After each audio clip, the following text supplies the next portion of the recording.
Howdy gamers and happy October! You can tell it's October because I'm wearing a long sleeve shirt now. Also that I guess. But speaking of shirts, I recently started getting into metal detecting and I even bought a shirt to celebrate. But before I did that, I of course needed to give it a test drive, so where else other than the cemetery, and believe it or not, I found some pretty spooky stuff.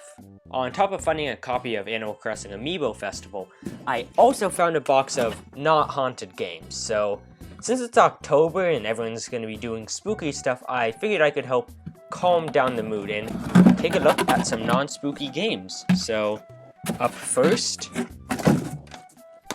is Limbo. So, normally when I do reviews, I show gameplay of the game right about now, but on the back of the box for the game, it says, don't read anything about it, then play through the whole game in one go. And you see, normally I don't like being told what to do, but when a video game box does, I mean, sure, why not? So, because of that, I am going to recommend that you don't look at the gameplay I'm going to be showing, just close your eyes or something. I mean, I can't force you to do that. I'm not the president of Syria, Bashar al-Assad, so I guess just do whatever you want. Although, technically, to be fair, the game's a double pack, which means that this review could be for Inside, which is the other game in the double pack. But also, to be fair, I'm not entirely sure that this is a double pack. In fact, I think I've been scammed, because when I put in the game, it says it's Limbo, and then it puts me into Limbo without letting me choose what game I want to play. And even after beating Limbo, it's still the only game I can play. So, not to be rude, but I think there is a reason this was in Walmart's clearance bin and then a graveyard. But enough about why I hate this combo pack, because I'm supposed to be reviewing Limbo here. Plus, I'd consider myself to be a pretty positive person when it comes to reviewing stuff. So, time to talk about why I hate Limbo. So, first off, since this is a review of Limbo, you know I have to mention the art style, and yeah, it's just as good as everyone says it is. The art style here has a nice classic noir theme. If you don't know what that means, it's a lot like the Max Payne 2 box art. Basically, it's black and white and uses deep shadows. Also, this isn't part of the whole noir theme, but it has this cool weird film grain effect on the title screen and beginning of the game that I liked.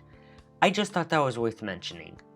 Overall, it just looks amazing. The background and foreground is separated perfectly, and literally every moment in the game could be a screensaver. The use of shadows is perfect and is also used to create suspense at some points with some good jump scares thrown in.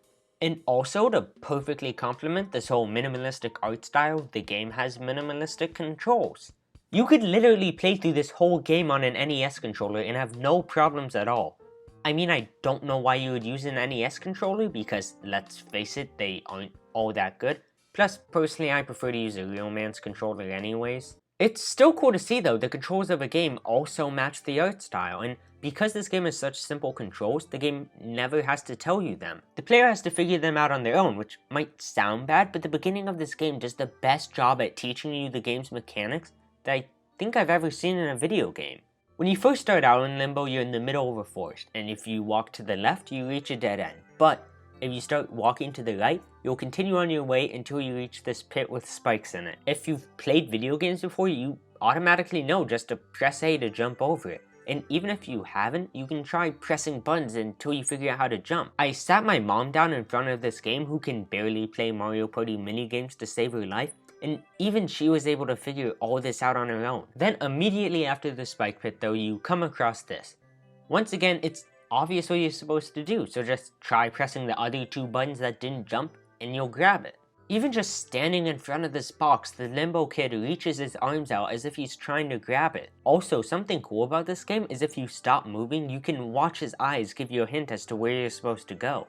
So, now without the game even telling you, you know that A is jump, X is grab, and that the US Marshals are still hunting the guy who escaped Alcatraz all the way back in 1962 because the investigation legally cannot end until all the people who escaped turn 100 years old. Okay, I lied, the game only taught you that A is jump and X is grab, but still, that was all taught to you within a minute. Also, if you thought that the visuals of this game were good, the sound design in this game is some of the best I've ever seen. The entire soundtrack is all ambient tracks, and is so perfect at immersing you into this world. I don't think the game ever uses a trumpet sound or a piano sound or anything like that. It's all atmospheric, and I highly recommend you give it a listen if you're into ambient tracks. It's genuinely one of the best soundtracks out there. And along with the music sounding good, the sound design as a whole is, the sound effects in this game are spot on and it's just amazing. But another amazing thing about this game is that it's all connected.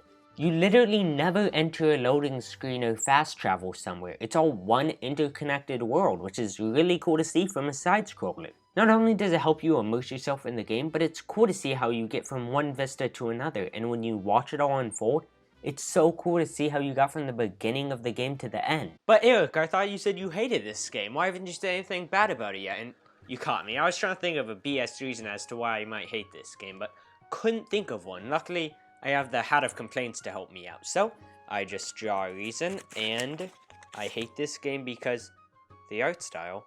I already complimented the art style. Sure, the art style in this game is good, but the game relies too heavily on it. What I mean by that is that the art style, which I'm including the music in, is literally all this game has going for it. Yes, it's nice that the game teaches you the controls and is all connected, but to quote a YouTube comment I found in response to someone calling this one of the best games ever made, not really. All it has is a unique art style. And that's the truth if I've ever heard it.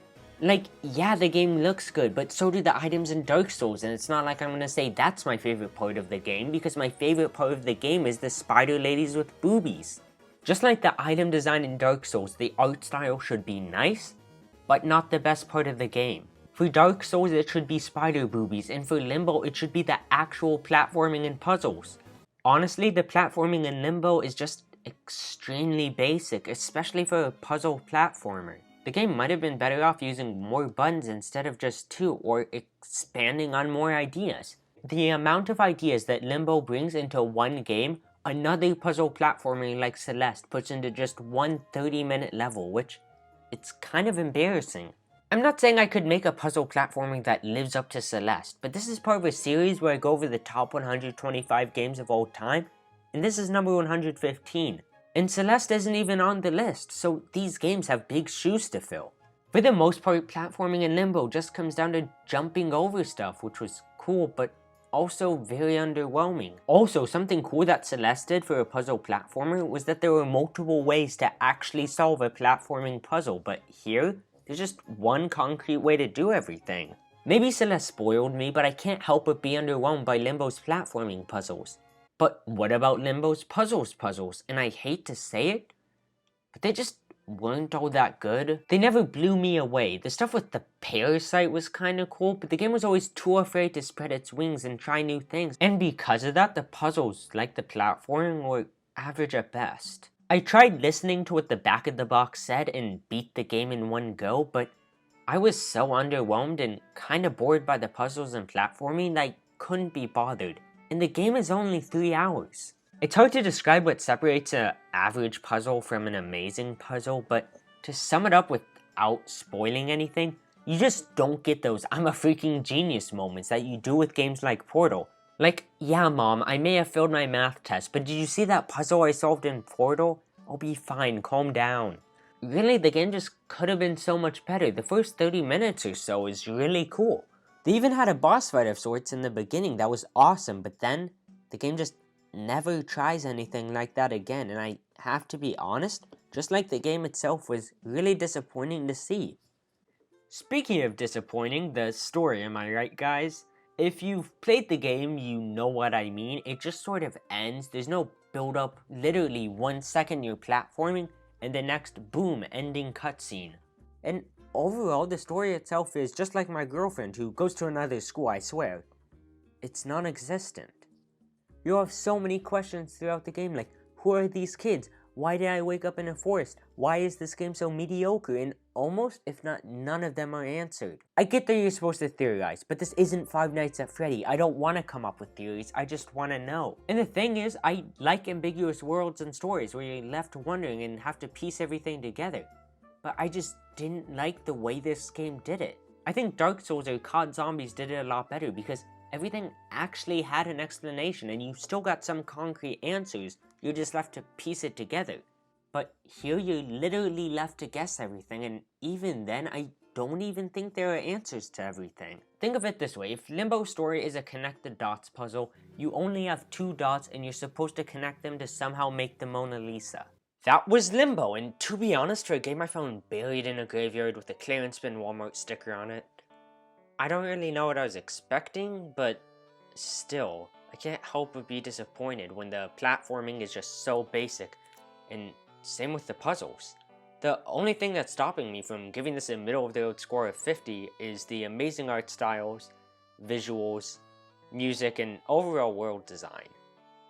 That's why I don't think I'm giving this too high of a score when I give it a 68 out of 100. On top of that, to give this game an award, I give it the Best Graveyard Game Award. I do think it's better than Animal Crossing Amiibo Festival, but that's a pretty low bar. Let's hope the other games in the box are better though, because I do plan on playing through them all. Plus, it's not like I have any other games to play through, so let's just hope I don't get arrested for grave robbery, and I hope you guys to remember to stay safe, and that I love you guys.